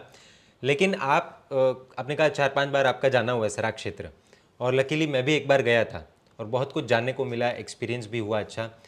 कोई ऐसी एकाध आपकी घटना घटी हो और एकदम आप भावुक हो गए हो सराक क्षेत्र में, ऐसा कभी कुछ हुआ है? सराक में ऐसे बहुत सारे घटना हुए हैं। मैंने घटना एक आपको एक एक्सपीरियंस जो हुआ, मैं आपको ये बात बताऊंगा कि वहाँ के लोगों की कितनी सरलता है और उनके भावना कैसे होते हैं। एक लड़के के साथ जाना हुआ, उनके घर पे मेरा हम बिफोर पर्यूषण है ना, प्रचार के लिए जाते हैं, बहुत सारे गाँव में जाते हैं। कम से कम दिन में 4 से 5 गाँव प्रचार में जाते हैं बिफोर पर्यूषण के। पर्यूषण आ रहा है वैसे, एलो पर्यूषण जो हमारा ऐसा थीम सॉन्ग है, तो वो गाते गाते हर गांव में जाते गाते भावना भक्ति करते, सबको आह्वान करते कि पर्यूषण जैनों का त्यौहार, सराक का त्यौहार आने वाला है। तो और कभी कभार मतलब भोजन का कुछ ऐसा रहता नहीं फिक्स कभी, लेकिन एक बार ऐसा हुआ कि सराक के भाई जो हमारे साथ आ रहे थे, घूम रहे थे साथ में, उनके घर पे भोजन था और हम लोग गाड़ी में बैठे और हर 10 मिनट होती थी वो है ना बंदा हर एक दुकान पे, शॉप पे गाड़ी रुकवाता था और वापस निराश होकर आ जाता था। और ऐसे 3-4 बार हुआ। तो मैंने भाई से पूछा कि भाई क्या हो क्या रहा है, कि भैया मैंने आज आपको तो इनविटेशन तो दे दिया, न्योता मेरे घर पे खाने के लिए, लेकिन मैं आपको खिलाऊंगा क्या, कि हमारे वहाँ पे तो सब्जी भी नहीं मिलती, कुछ नहीं मिलता है हमारे गांव में ऐसा, हमको तो बहुत दूर जाना पड़ता है। और आज यहाँ पे जितने भी जगह पे जाऊँ कोई सब्जी, मुझे लीली सब्जी नहीं मिल रही है। और कल से पर्यूषण स्टार्ट होने वाला है, कल से आपको कठौड़ी खाना है और मैं आपको कठौड़ी के अलावा कुछ नहीं खिला पाऊँगा। मैं मतलब उस लड़की की भावना क्या है कि मेरे घर पे कौन आ रहा है, मुंबई से आ रहा है और उनको मैं अच्छे से अच्छे खिलाऊँ। फिर मैंने उनको बताया कि भाई सराक वासी के घर पे भोजन भी खाना, भले वो 4 दबे भी होंगे, मेरे लिए 56 भोग है, आप ज़रा भी चिंता मत करो, कि आप दाल चावल भी खिलाओगे ना तो हमारे लिए बहुत ही अच्छा है। और आज और उनके घर पे हम गए और चना की सब्जी थी, 4-5 बहुत सारी चीज़ थी। वो मूढ़ी खाते, ममरा, वो मूढ़ी से बहुत फेमस है, तो वो था। मैं बोलता हूँ कि आज तक बहुत जगह पे वापरा होगा हमने, लेकिन सराक वासी की भक्ति एक नंबर की थी। भले 5 द्रव्य थे लेकिन 56 से कम नहीं थे। और वो भक्ति को देख के हमको होता है कि नहीं, सराक में एक नहीं कितने भी साल दे दो वो कम है। और वहीं पे आज अभी अपना जीवन, अपनी सब कुछ, जितनी भी शक्ति है आज सराक के लिए लूट लेनी है, दे देनी है। मैं ऐसा बोल सकता हूँ कि सराक एक ऐसी स्क्रिप्ट है जहाँ पे ऑलवेज प्रॉफिट एंड प्रॉफिट, वो हमारे शेयर बाज़ार की भाषा में कि भाई इसमें इन्वेस्ट करो, आपको कभी नुकसान ही नहीं है, हमेशा मार्केट अब प्रॉफिट ही मिलने वाला है। आपका जो वहाँ पर भक्ति का कुछ हुआ था ना, कि हमें भी वीडियो मिला था कि एक ओपन ग्राउंड में ये हुआ था। फिर हमने ये भी देखा कि आपने बंगाली में कुछ सॉन्ग्स गाए हैं, उसके पीछे भी कुछ है कहानी वगैरह? ऐसा है कि आप जिस क्षेत्र में जाओ और उनकी भाषा में आप बात करो तो सामने वाले को बहुत मज़ा आती है। तो वैसे ही अभी आप बंगाल में जा रहे हो, वो सराक क्षेत्र यानी झारखंड बंगाल का क्षेत्र है, तो अभी उनकी भाषा में आप गीत गाओगे तो उनको कितना आनंद आएगा। तो बस महात्मा द्वारा एक बढ़िया सा गीत, हमें बहुत सारे गीत उन्होंने लिख के दिए बंगाली, उनकी दीक्षा भी बंगाल में हुई थी और वो बंगाली महात्मा, उन्होंने सब लिख के दिया गीत हमें, और हमने एक बात मस्त गीत है, मौने मौने तुम्हारी करी प्रार्थना, तुम्हारे चरणे करे हमें वंदना। ऐसे बहुत सारे गीत है। ये इसका वर्जन है ना, ये है रोमे रोमे हूँ तारो थतो जाऊँ छू, मौने मौने तुम्हारी करी प्रार्थना, तुम्हार चरणे करी आमी वंदना। तो वैसे हमारे गीतों को बांग्ला में प्रेजेंट किया और उनके सामने रखा, और वो बंगाली सब मतलब सराकवासी इतने खुश हो गए कि नहीं हमें तो हमारा मिल गया, यानी हमारे तो भगवान मिल गए। तो वैसे एक सराक में बहुत ही ज़बरदस्त माहौल अभी बना हुआ है। बहुत सालों से गुरु भगवान का यहाँ पे आवागमन चालू है और यहाँ पे बहुत सारा प्रयास, अच्छा सराक उत्कर्ष का कार्य हो रहा है। अच्छा, भक्ति से याद आया कि आपने कहा ना कि रोमे रोमे का मौने मौने, तो ये हुआ बंगाली वर्जन। अभी मैं बहुत ही एक ऐसे विषय पर आपसे प्रश्न पूछूंगा, मुझे नहीं पता आप जवाब देंगे या नहीं। फ्रैंकली पूछूं तो अभी जो भक्ति का एक नया स्वरूप शुरू हुआ है, आप समझ गए होंगे, जिसे अब कॉन्सर्ट वगैरह कहा जा रहा है, सिम्फनी वगैरह कहा जा रहा है, तो उस विषय में मैं ये देख रहा हूँ कि रेगुलरली आप गुरु भगवंतों के टच में हैं, मतलब आप बात करते हैं उनसे कि साहब हम ऐसा कर रहे हैं वैसा कर रहे हैं, right, if I am not wrong. तो ये जो भक्ति का नया स्वरूप है, इस विषय में जब आप गुरु भगवंतों से मिलते हैं, तब इस भक्ति के नए स्वरूप में गुरु भगवंतों का क्या कहना होता है, उनके क्या इनपुट्स होते हैं, क्या वो इन सबसे सहमत है, तो कितने सहमत है, सहमत नहीं है तो क्यों सहमत नहीं है, इस विषय में आप प्रकाश डाल सकेंगे? भक्ति का आज एक नया डेफिनेशन हो गया है, यानी प्रभु भक्ति आज नए स्वरूप में हम देख सकते हैं, सुन सकते हैं, और लोग काफ़ी तरह उसे अप्रिशिएट भी कर रहे हैं। काफ़ी गुरु भगवान के साथ बातें भी हुई है, गीता गुरु भगवान के साथ भी मिलके बात भी हुई है। बहुत सारे गुरु भगवान का कहना है कि ये चीज़ ऐसी है ना, यानी बहुत सारे युवान जो उपास्य तक नहीं आ रहे, लेकिन इस भक्ति के माध्यम से अगर उपास्य में आते हो तो मर्यादा में रह के भी ये कार्य हमें आप भक्ति करवाओ, बस थोड़ी सी मर्यादा ला दो और इस कार्य को और आगे बढ़ाओ। बहुत सारी चीज़ है ये बात को, मतलब ये भक्ति को लेके, आप चाहे उसको कॉन्सर्ट का नाम दे दो, सिम्फनी का नाम दे दो, है तो प्रभु भक्ति, सिर्फ मॉडर्न वर्ड्स यूज़ किए कॉन्सर्ट और सिम्फनी, लेकिन इसका एकमात्र उद्देश्य समझो या लक्ष्य समझो तो एक ही है कि सभी के दिल में प्रभु भक्ति हो, नाम बसे। अब समझो कि हजार जन नेम नेम नेम नेम रस गाता हो, यानी हजारों के दिल में नेमनाथ का नाम बस रहा है। अब अभी आगे ना वो नेम ही उसका कार्य करने वाला है। हजारों के दिल में नेम घुस गया, नेम का नाम आ गया, तो अभी वो नेम ही उसका कार्य करने वाला है। फिर हमें चिंता नहीं करनी, वो छोड़ देने उसके नेम के ऊपर ही। लेकिन ये एक माध्यम है। अभी बीच में एक प्रोग्राम हुआ, वहाँ पे 10,000 से भी ज़्यादा बिलो 35 के एज के युवान युवतियों एक प्रोग्राम में आए थे। तो अभी आप समझो, इस माध्यम से आप चाहे कॉन्सर्ट का नाम ले लो, लेकिन ये भक्ति के माध्यम से अगर जो 10,000 से भी ज़्यादा लोग जुड़ते हो, भक्ति के गीत गाते हो, तो ये भक्ति होनी चाहिए। और बहुत सारे गुरु भगवान से भी डिस्कशन हुआ है कि थोड़ी सी आप मर्यादा ला दो, तो इसमें कोई ऐसे खराबी नहीं दिख रही है। एक बहुत अच्छी बात याद आई थी कि समझो चावल है और उसके अंदर 5 से 10 कंकड़ हो, तो हम कंकड़ को निकालेंगे, चावल खाना बंद नहीं करेंगे। सही है। यानी समझो एक भक्ति चल रही है और भक्ति में ऐसे थोड़ी बहुत मर्यादा अगर उल्लंघन हो रही हो तो थोड़ी बहुत मर्यादा को हम कंट्रोल, मतलब वो चीज़ जो नहीं होनी चाहिए उसको निकालेंगे। नहीं कि पूरा चावल ही बंद कर देंगे, भक्ति नहीं बंद करेंगे, वो थोड़ी कंकड़ को निकाल के बराबर करके और हम इस भक्ति को वापस प्रस्तुत करेंगे। और कभार है ना, बहुत सारे जन को है ना, अभी के यंगस्टर्स को ऐसे चावल है ना, ऐसे अच्छे सादे चावल आपको अच्छे नहीं लगेंगे, तो फिर उसमें मिर्च मसाला डाल के एक पुलाव के स्वरूप में आप प्रेजेंट करते हो ना, तो बच्चा भी खा जाएगा।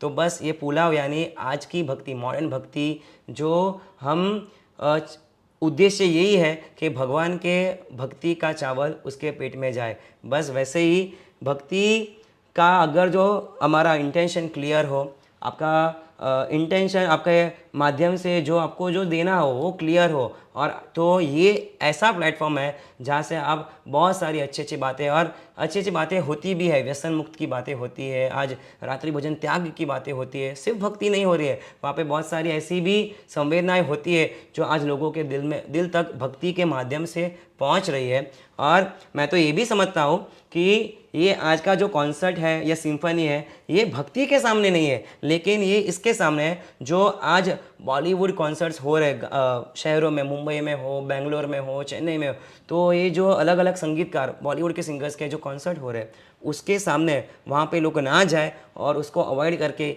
ये हमारी जैन की भक्ति जो कॉन्सर्ट के नाम से आज जारी है, वहाँ पे उनके पगले, उनका पाथ वो तरफ आए, इसके लिए ये आज की ये मॉडर्न भक्ति हो रही है। लेकिन अगर मर्यादा का किधर उल्लंघन हो रहा है तो वो गलत है।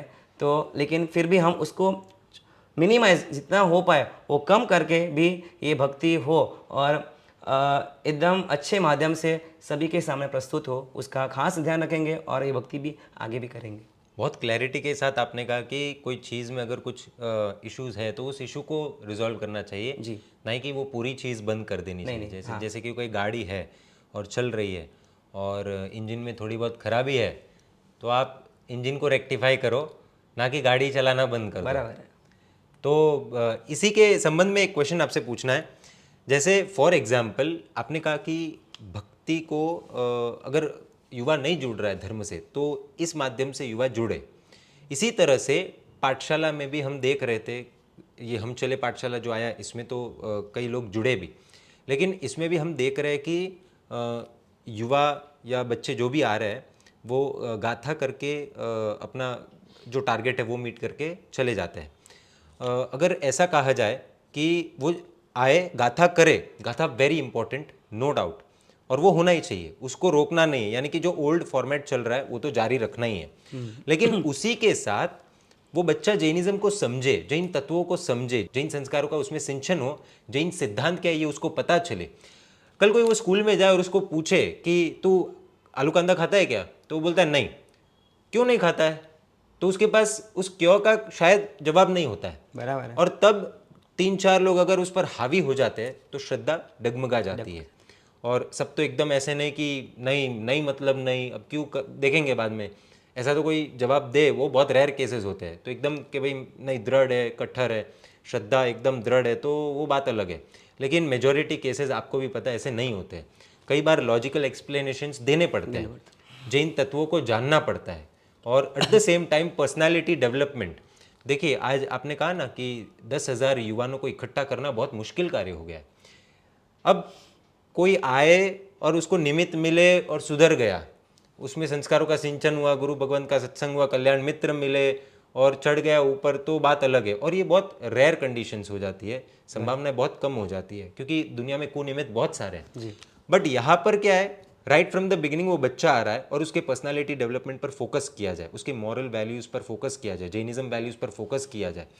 उसको सिर्फ नाम का नहीं, वो एक्चुअल में अंदर से जैनिज्म को समझे, सिर्फ बाह्य क्रिया से नहीं बल्कि अंदर भाव से भी वो जैनिज्म को समझे।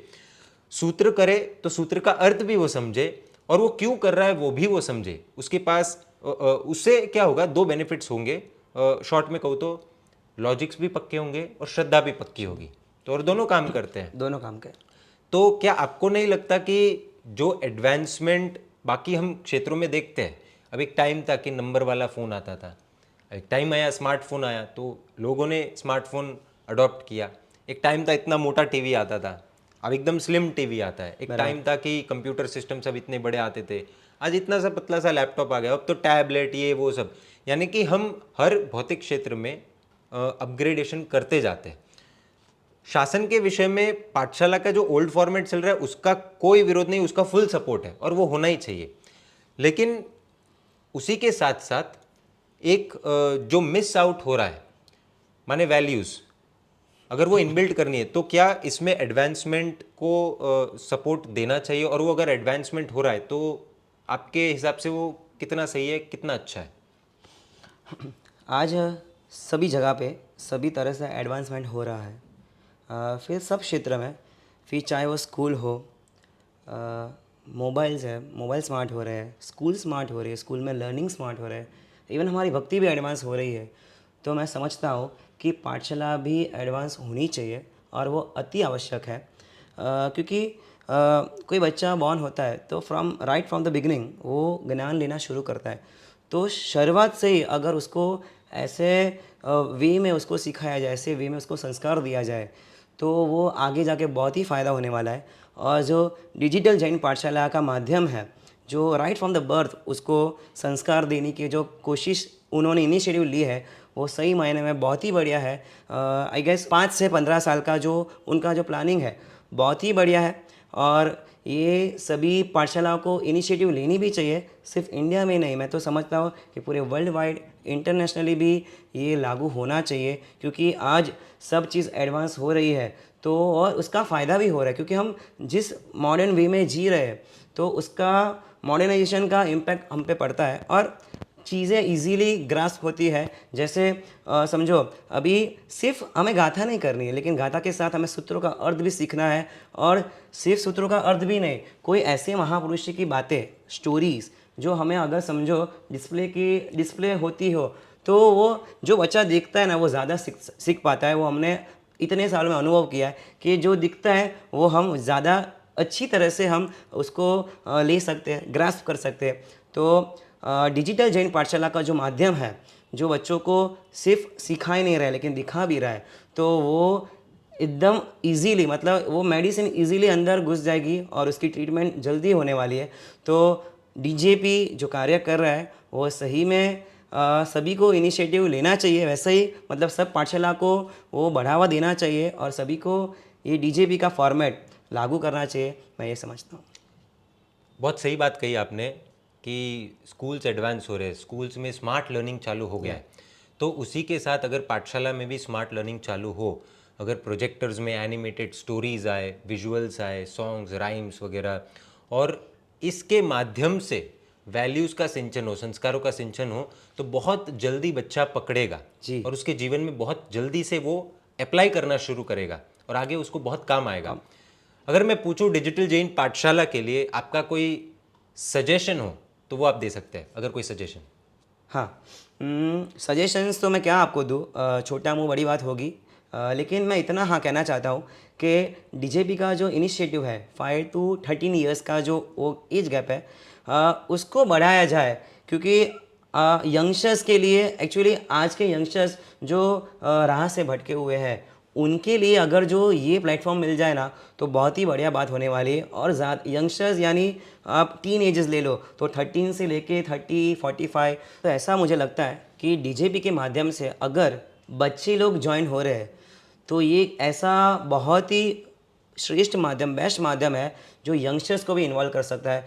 तो मेरा ऐसा मानना है कि सिर्फ 13 तक सीमित नहीं, और भी आगे लेके जाए, 13 से टीन एजेस सब कवर कर पाए, तो 13 से लेके 30, 40, 45 तक हमारे ग्रुप, हमारी एज के लिए, मैं मेरी खुद की बात करूँगा कि हम तक भी ये अगर डीजे भी पहुँचती है तो बहुत ही बढ़िया इनिशिएटिव होगा। क्योंकि आजकल के यंगस्टर्स जो गुमराह हो चुके हैं, तो उन्हें भी ऐसा कोई माध्यम मिले तो वो भी इस ज्ञान के इस शाला में, पाठशाला में जुड़ सकते हैं और भी अपना ज्ञान को विकसित कर सकते हैं। तो ये डीजेपी जैसा बेस्ट इनिशिएटिव होगा, कोई नहीं होगा, मतलब ये होना ही चाहिए डीजेपी, और सभी एज के लिए अगर हो तो बहुत ही बढ़िया। ये मेरा एक छोटा सा सजेशन है।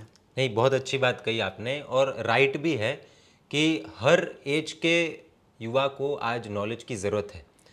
तो जिनको राइट फ्रॉम द बिगिनिंग नहीं मिला है, अब उनकी एज हो गई है, 13 क्रॉस कर चुके, तो उनके लिए क्या। और ऐसे कई युवा भी होंगे जो देखेंगे कि बच्चे तो जा रहे हैं तो हमारा क्या, और वो अगर चाहते हैं, जुड़ना चाहते हैं, जैसे मान लीजिए कोई भक्ति के कार्यक्रम में, आपके कार्यक्रम में आए और आपसे जुड़ गए और बहुत भावुक हो गए, अब वो कहे कि हम कहाँ से स्टार्ट करें, तो आप बिंदास बोल सकेंगे कि काम करो, डिजिटल जैन पाठशाला है, एनरोल कर लो। बराबर है। तो ये अगर सजेशन डिजिटल जैन पाठशाला प्लेटफॉर्म अप्लाई करता है, लागू करता है, तो बहुत अच्छा काम हो जाएगा। और एक हमने जो बात की कि भक्ति एडवांस हो रही है, तो आज एडवांस भक्ति में भी हम देख रहे हैं कि सब यंगस्टर्स, यूथ आ रहे हैं जो आज तक उपास मंदिर भी जाना बहुत कम पसंद करे, लेकिन ये माध्यम से अगर एडवांस भक्ति में ये बिलो 30, 35 के ग्रुप, जो एज ग्रुप है, वो अगर इस भक्ति में ज्वाइन हो रहे हैं, इस भक्ति के माध्यम से आ रहे हैं, जो पाठशाला क्या उपास्य भी नहीं जा रहे थे, अगर वो भक्ति में आ सकते हैं तो अगर सोचो हमारी पाठशालाएं ऐसे एडवांस स्मार्ट पाठशाला हो जाएगी तो ये यंगस्टर्स भी आएंगे और यंगस्टर्स के थॉट्स भी चेंज होंगे और इस माध्यम से जो मॉरल वैल्यूज़, जो स्पिरिचुअल वैल्यूज़ आज सब में कम हो गई है, उनमें बढ़ावा होगा, वो इंक्रीमेंट होगा और आज हमारा जनरेशन भी स्मार्ट तो बनेगा लेकिन सात्विक भी बनेगा और स्पिरिचुअल भी बनेगा। तो ये इनिशिएटिव अगर हमारी जो डिजिटल पाठशाला करेगी तो बहुत ही एक अच्छा इनिशिएटिव होगा। बहुत अच्छी बात कही आपने, स्मार्ट, स्पिरिचुअल एंड सात्विक। यस। अंत में मैं चाहूँगा कि आपके गीत बच्चे बहुत सुनते हैं, बच्चे बहुत गाते हैं, युवान भी सुनते हैं, युवा गाते हैं, युवा तो नाचते भी है। मैं तो कहूँगा सभी उम्र के व्यक्ति आपके गीत सुनते हैं, शायद आपकी बात भी मानेंगे। तो अंत में इस पॉडकास्ट को एंड करने से पहले मेरी ये विनंती है कि आप अपील करें उन माता पिताओं से और कि पाठशाला की इम्पोर्टेंस तो आपने बताई दी, लेकिन उसी के साथ उन्हें आप अपील करें, रिक्वेस्ट करें कि अपने बच्चों को वो पाठशाला भेजें।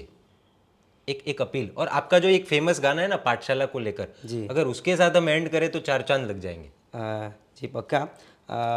Yes definitely. मैं सभी से निवेदन भी करना चाहता हूँ कि आपके बच्चों को सिर्फ एजुकेटेड नहीं लेकिन संस्कारी भी बनाना चाहते हो और बनाना ही चाहिए, सिर्फ क्योंकि संस्कार ऐसी चीज़ है जो आपको दुनिया के, विश्व के हर एक क्षेत्र में काम आने वाली है, फिर चाहे वो सांसारिक चीज़ ही हो या तो फिर आध्यात्मिक, यानी भौतिक भी हो या आध्यात्मिक हो। संस्कार ऐसे है, वो हमारे बेस है, तो वह सब तरीके से काम आने वाले हैं। और ऐसा संस्कार यानी संस्कारों की शाला यानी हमारी पाठशाला, मस्ती की पाठशाला तो हमने बहुत सुना, लेकिन ये हमारी संस्कारों की शाला, ये हमारी पाठशाला में हमारी मॉरल वैल्यूज़ भी स्ट्रांग होने वाली है, स्पिरिचुअल वैल्यूज़ भी स्ट्रांग होने वाले हैं और साथ में जिस अरिहंत परमात्मा के हम वंशज हैं उनकी बातें, उनकी आज्ञा की बातें हमें यहीं पे मिलने का अवसर मिलने वाला है।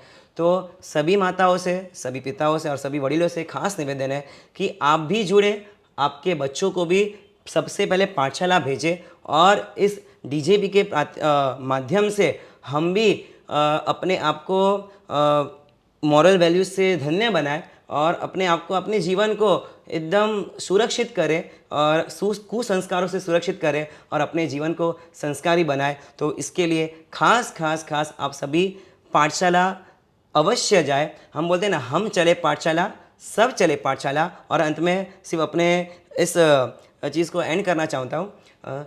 पूरे भारत में होगा उजाला, ज्ञान की रोशनी से जागे जग सारा, संघ और शासन का भावी निराला, संघ और शासन का भावी निराला, सपना हमारा है ये, चलो पाठशाला, चलो पाठशाला, सला पाठशाला, लेट्स गो पाठशाला, सपना अब सबका है ये, चलो पाठशाला, डीजेपी पाठशाला, चला पाठशाला, लेट्स गो पाठशाला, हम चले पाठशाला और डीजेपी पाठशाला। बहुत बहुत धन्यवाद आपका पारस भाई गड़ा, अपना कीमती समय देने के लिए। बहुत सुंदरता के साथ आपने अपील की है। बस हम यही चाहते हैं कि जो स्कूल में लाइन लगती है ना, वो लाइन पाठशाला में लगे।